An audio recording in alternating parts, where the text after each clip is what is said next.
మన ప్రభువును రక్షకుడునైన యేసయ్య నామములో మీకందరికీ వందనాలు, శుభములు. నేను క్రీస్తు కొరకు. మనలో ఎంతమంది దేవుని పట్ల, ఆయన సేవకులైన దైవజనుల పట్ల, సంఘం పట్ల యథార్థంగా ఉంటున్నారు అంటూ ఒక భక్తుడు చెప్పిన మాట. దేవుని వాక్యములో రాజుల 2వ గ్రంథం 4వ అధ్యాయము 2వ వచనం నుండి 7 దాకా చూద్దాము. ఎలీషా, నా వల్ల నీకేమి కావాలనో, నీ ఇంటిలో ఏమి ఉన్నదో అది నాకు తెలియజెప్పవనెను. అందుకామె, నీ దాసురాలైన నా ఇంటిలో నూనె కుండి ఒకటి ఉన్నది, అది తప్ప మరి ఏమీ లేదని. అతడు, నీవు బయటకు పోయి నీ ఇరుగు పొరుగు వారందరి యొద్ద దొరకగలిగిన వట్టి పాత్రలన్నిటిని ఎరువు పుచ్చుకొనుము.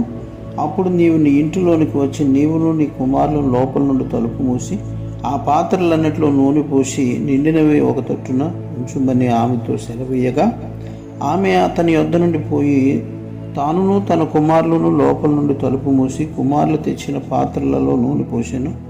పాత్రలన్నీ నిండిన తర్వాత ఇంకా పాత్రలు తెమ్మని ఆమె తన కుమారులతో చెప్పగా, వాడు మరేమీ లేవని చెప్పాను. అంతలో నూనె నిలిచిపోయాను.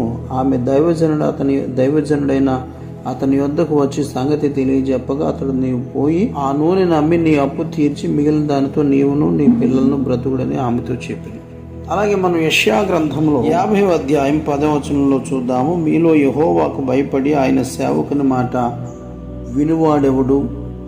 వెలుగు లేకయే చీకటిలో నడుచువాడు యెహోవా నామమును ఆశ్రయించి తన దేవుణ్ణి నమ్ముకొనవలెనని మనం ఇక్కడ చూస్తున్నాం. దేవులారా, ఇక్కడ మనం దైవజనుడైన ఎలీషా అడిగినప్పుడు ఆమె యథార్థంగా చెప్పినందుకు మరియు దైవజనుడు చెప్పినట్టు చేసినందుకు దేవుడు అప్పుల సమస్య నుండి ఆమె విడిపించడమే కాకుండా భవిష్యత్తులో పోషించబడటానికి కూడా అవసరమైన నిధిని కూడా సంపాదించుకోగలిగింది. కనుక ఈ రోజుల్లో మనం చూస్తున్నట్లయితే ఒకటి చెప్తే మరొకటి చేస్తున్నారు. చెప్పింది తప్ప చెప్పని అన్నీ చేస్తారు. ఎంతో ఎతుకుతంగాను అడగటం, సలహా అడగటమే కానీ చేసే పరిస్థితి లేదు. అది ఆరోగ్య విషయంలో అయినా కానీ, ఆత్మీయ విషయంలో అయినా కానీ, చాలా విషయాల్లో, చాలా సందర్భాల్లో ఇప్పుడంతా కూడా తల్లక్రిందులుగా జరుగుతుంది పరిస్థితి. పేరుకే ప్రార్థన కానీ మొత్తం అన్నీ సొంత నిర్ణయాలే జరుగుతున్నాయి. సరే, మనం దైవజనుడి పట్ల ఆమె కానీ ఆమె పిల్లలు కానీ ప్రవర్తించిన తీరు, చెప్పిన మాట వినడం అనేటువంటిది చాలా బాగుంది. ఆశీర్వాదానికి అది నాంది. దేవుడి మాటలు మనందరి వినికిడిలో దీవించి కాపాడును గాక. ఆమేన్.